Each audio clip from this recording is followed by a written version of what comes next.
अस्सलाम वालेकुम students, welcome back to my channel. तो हम वहीं से स्टार्ट करेंगे जहाँ से हमने लास्ट टाइम छोड़ा था, यानी एग्जांपल 2.1। तो इसमें क्या है कि दो एरोप्लेन हैं हमारे पास, एक उसके उनके दो पॉइंट्स हमें बताए गए हैं, पॉइंट ए और पॉइंट बी, और वो ओरिजिन से दूर हैं।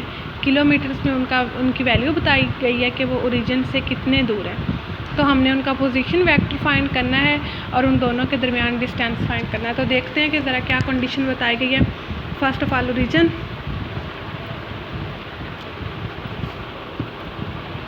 ओरिजिन और y axis and x axis. यहाँ पे हमारे पास कोई एरोप्लेन है, यहाँ पे एरोप्लेन है और उसकी हमें दो पोजीशंस दी गई हैं, एक ए, तो यहाँ से ये वेक्टर बन जाता है ओ ए, और एक हमें बी पोजीशन दी गई है, तो इसको हम दे देंगे ओ बी का नाम दे देंगे, ठीक है, ओ ए और ओ बी। और हमने इन दोनों में डिस्टेंस फाइंड करना है, यानी कि हमने आर जो है वो फाइंड करना है। तो ये ए बी भी इसे हम बोल सकते हैं और आर रिजल्टेंट वेक्टर भी हम इसे बोल सकते हैं, ठीक है। हमने ये चीज़ फाइंड करनी है। तो हम क्या लिख लेंगे, हमारे पास ओ ए गिवन है, ओ बी भी गिवन है, और ए बी जो है वो हमने फाइंड करना है। तो इसका हमारे पास फार्मूला है कि ये मतलब एक बन गई है, ट्रायंगल बन गई है।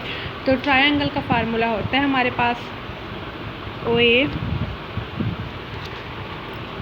Plus A B is equal to O B, ठीक है। ओ ए हमारे पास दिया गया है, ओ बी, और हमने ए बी को फाइंड करना है, ठीक है। हमारे पास फार्मूला तो दे दिया गया है उन्होंने। अब हमारे पास क्या है, ओ ए भी गिवन है और ओ बी भी गिवन है, ए बी नहीं है, तो हम ए बी हमने फाइंड करना है। हम लिख लेंगे A B is equal to O B minus O A. तो देखते हैं हमारे पास ए की वैल्यूज़ हमें क्या दी गई हैं। ए की वैल्यूज़ हमारे पास हैं 2, 3 और 4, ठीक है। और साथ ही हमारे पास बी की वैल्यूज़ हैं 5, 6 और 7। इन्हें हम अगर कन्वर्ट कर लें, बना के लिख लें, तो हमारे पास आ जाएगा 2i plus 3j plus 4k। ये हमारे पास एक वेक्टर बन गया ओ ए, और यहाँ पे अब हम ओ बी को भी कन्वर्ट करके लिख लेंगे 5i plus 6j plus 7k। तो ये हमारे पास ओ ए है, ये हमारे पास ओ बी है। तो अब हम इन्हें माइनस करेंगे, तो 2 में से हम 5 माइनस करेंगे तो मतलब हमारे पास आ जाएगा 3i, प्लस 6 में से 3 माइनस करेंगे तो दैन फिर 3j, ये साथ में हैट लगाना आप नहीं भूलना, ये ज़रूरी है। और फिर 7 में से हम 4 माइनस करेंगे तो दैन अगेन सेम 3k। ये हमारे पास क्या है कि ए बी वेक्टर हमने फाइंड कर लिया है।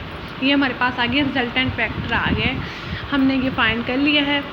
तो पोजीशन वेक्टर तो हमारे पास आ गया है। अब हमने क्या करना है कि उसकी मैग्नीट्यूड फाइंड करनी है। तो उसका फार्मूला हमने देखा था कि r square is equal to a square plus b square plus c square whole का, ये अंडररूट कर दें, यहाँ से कैंसिल हो गया तो यहाँ पे ऐसे रह गया।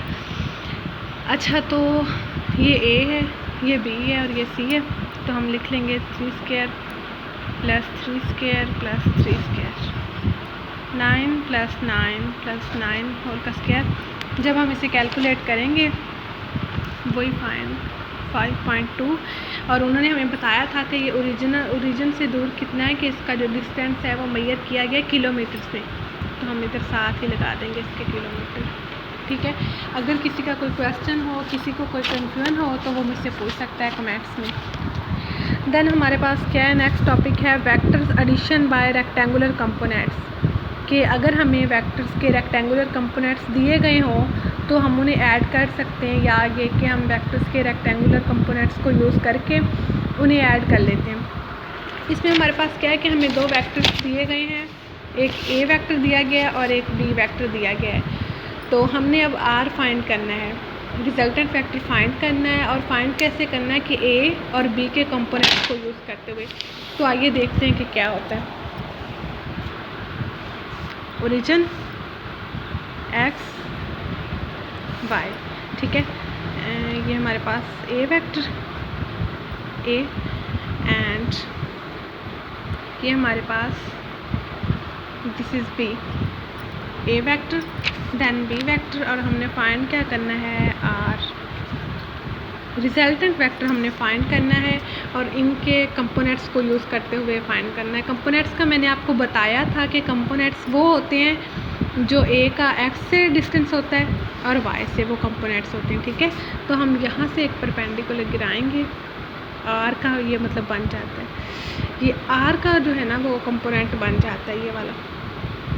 इसको हम नाम दे लेंगे, आर का ही दे लेते हैं, बल्कि आर ही रख लें या कोई सा भी लिख लें आप, एक यहाँ से कर लेंगे, ठीक है। ये बी का भी हो गया और आर का भी हो गया, लेकिन बी का अगर करेंगे तो ये जस्ट यहाँ से होगा, यहाँ से यहाँ तक। यहाँ से एक करेंगे उससे हम नाम दे देंगे क्यू का, ठीक है। और ये होल जो है ये हमारे पास आर का हो गया। तो हम ये देखेंगे ये इतना यहाँ से लेके यहाँ तक बी का एक्स कंपोनेंट है, यहाँ से लेके यहाँ तक बी नहीं ए का, यहाँ से लेके यहाँ तक ए का एक्स कंपोनेंट है, और फिर यहाँ से लेके यहाँ तक दिस, यहाँ से लेके यहाँ तक क्या है, बी का एक्स कंपोनेंट है। और अगर हम इन दोनों को ऐड करते हैं, इससे हम चलो छोटा ए लिख लेते हैं और इसे हम लिख लेते हैं बी।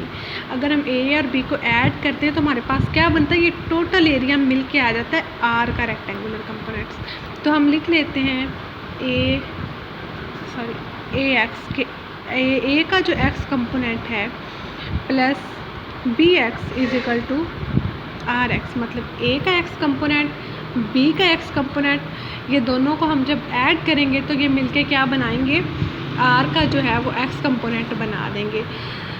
ये बात हमने आगे भी याद रखनी है, नेक्स्ट भी जितने भी हमने फिज़िक्स में लेक्चर्स लेने हैं, कि अगर हमारे पास गिवन वेक्टर्स जो दिए गए हैं हम उनके तमाम कंपोनेंट्स को ऐड करें तो हमारे पास क्या है, रिजल्टेंट का कंपोनेंट्स आ जाता है। मतलब आल वेक्टर्स के एक्स कंपोनेंट्स को ऐड करने से रिजल्टेंट का एक्स कंपोनेंट आता है, और आल वेक्टर्स के वाई कंपोनेंट्स को ऐड करने से रिजल्टेंट का वाई कंपोनेंट आता है, ठीक है।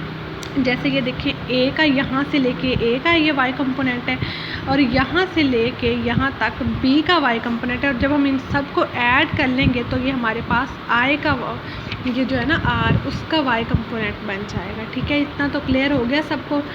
तो हम इसको लिख लेंगे रिजल्टेंट यूँ कुछ लिख लेंगे हम, R is equal to are x i plus R y i, ठीक है। अब नेक्स्ट इसको हम खोलते हैं ब्रैकेट्स को, आर इज इक्वल टू, हम इसको यूँ कुछ लिख लेते हैं कि ए एक्स प्लस बी एक्स और आई, ठीक है। ऐड तो मैं लगाना ही भूल गई, ठीक है। और ए वाई प्लस बी वाई और जे, ठीक है। हमने ए के वाई कंपोनेंट और बी के वाई कंपोनेंट को प्लस करके आर वाई बना दिया, ए के एक्स कंपोनेंट और बी के एक्स कंपोनेंट को प्लस करके हमने आर एक्स बना दिया, ठीक है। तो हमने ये रिजल्टेंट तो फाइंड कर लिया। अब इसकी मैग्नीट्यूड रह गई, तो मैग्नीट्यूड में क्या होता है, इसका होल का स्क्वायर कर लेंगे हम लोग,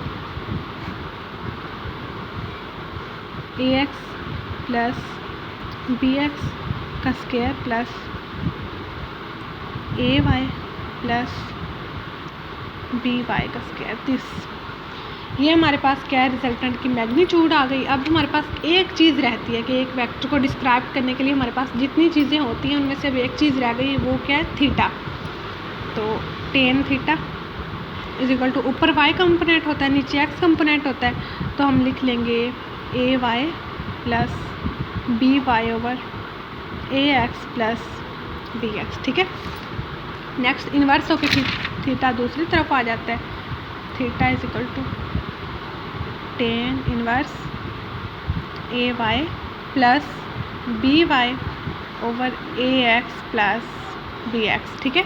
हमने एक वेक्टर को कम्प्लीटली तौर पे रिप्रेजेंट कर लिया है, उसके एक्स और वाई कंपोनेंट्स को यूज़ करते हुए।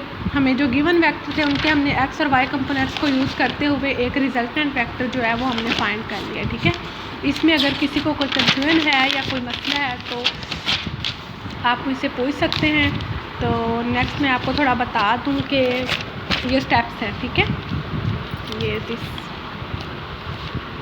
ये vector addition by rectangular components consist of following steps. ये एक बार ज़रूर याद रखिएगा, ये अक्सर शॉर्ट क्वेश्चन में पूछा जा सकता है।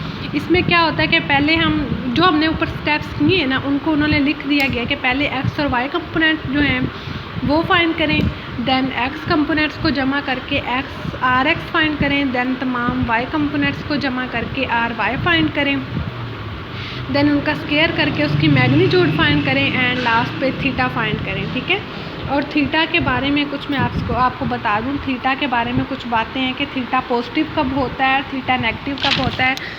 तो ये हमारे पास क्या है, ये origin, x component, negative x, y component और नेगेटिव वाई। ठीक है, ये चीज़ें हमारे पास गिवन है। तो हम देखते हैं कि साइन, टेन, कोस, ये तमाम जो हैं ये फर्स्ट कंपोनेंट में क्या होते हैं, पॉजिटिव होते हैं। ठीक है, ये जो फर्स्ट कोऑर्डिनेट, सॉरी कंपोनेंट बोल रही हूँ, कोऑर्डिनेट, फर्स्ट कोऑर्डिनेट में जो है साइन, टेन, कोस, ये तीनों चीज़ें जो हैं पॉजिटिव होती हैं। सेकंड में आके क्या है, साइन जो है वो नेगेटिव हो जाता है। ठीक है, थर्ड में आके टेन नेगेटिव हो जाता है और फोर्थ में आके कोस नेगेटिव हो जाता है। बाकी चीज़ें पॉजिटिव ही रहती हैं। ठीक है, यहाँ पे टेन भी पॉजिटिव रहेगा, साइन भी पॉजिटिव रहेगा, यहाँ पे जो है कोस पॉजिटिव रहेगा, साइन पॉजिटिव रहेगा, और यहाँ पे आके कोस पॉजिटिव रहेगा और टेन पॉजिटिव रहेगा। ये चीज़ें हमें ज़रूर याद करनी चाहिए। ठीक है, ये हर स्टूडेंट्स को आती होनी चाहिए। तो थीटा का क्या है कि अगर ये पहले कोऑर्डिनेट में लाई करता है, यहाँ लाई करता है, तो ये ऑलवेज पॉजिटिव होगा और इसे हम थीटा ही लिखेंगे। ठीक है, अगर ये सेकंड में यहाँ पे 90 होता है, यहाँ पे 90 होता है, यहाँ पे 180 होता है, यहाँ पे 270 होता है और यहाँ पे क्या है 360 होता है। तो देखें यहाँ पे आके ये थीटा ही रहेगा। अगर ये स्टार्ट इसने यहाँ से होना है, ऑलवेज यहाँ से होना है, पॉजिटिव एक्स से स्टार्ट होना है। अगर ये यहाँ आता है तो यहाँ पे क्या है, हम 180 माइनस 5 करेंगे इसको। ठीक है, 180 माइनस 5, दिस इज़ कॉल्ड 5। ये जो है ये साइन, दिस इज़ कॉल्ड 5।